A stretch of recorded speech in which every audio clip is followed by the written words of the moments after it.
যখন বেশি দুঃখ হবে অন্তরে, অন্তর বেশি ব্যথিত হবে, অন্তরে প্রচুর পরিমাণ কষ্ট হবে, কোনো প্রকার চিন্তা করা ছাড়া, কারোর সাথে আলাপ আলোচনা করা ছাড়া যাই নামাজটা বিছান, রবের দরবারে সিজদায় চলে যান। সুবহানাল্লাহ।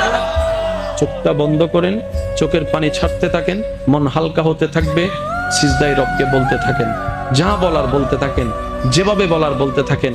মনে রাখবেন, আপনার সেই মনের বেতার ভাষা হতে পারে আপনার রক্ত বুঝবে না, আপনার ভালোবাসার মানুষ বুঝবে না, আপনার প্রিয় মানুষ বুঝবে না, কিন্তু আপনি যেভাবেই বলেন না কেন, আপনার প্রত্যেকটা শব্দ আপনার রব্বুল আলামিন বুঝবে। সুবহানাল্লাহ। আপনি যখন ওনাকে দুঃখের কথা বলবেন, উনি আপনার দুঃখটাকে হালকা করে দিবে। সেই দুঃখের খবর প্রকাশ করে আপনাকে কখনো বেইজ্জত করবে না। আর আপনি যখন সুখের খবর পেয়ে রবের দরবারে সিজদায় চলে যাবেন, তখন আল্লাহ তাআলা খুশি হয়ে আপনার সুখটাকে আরো বাড়ায় দিবে। লা ইন শাকারতুম লা আযীদান্নাকুম আয়াতের উপর আমল হয়ে যাবে। আপনি শুকরিয়া করতে থাকবেন, সুখটাকে বাড়তে থাকবেন, সুখের কথা বলতে থাকবেন। রব্বুল আলামিন দেখে দেখে আপনার সুখও বাড়ায় দিবে, শান্তিও বাড়ায় দিবে। বলেন না সুবহানাল্লাহ।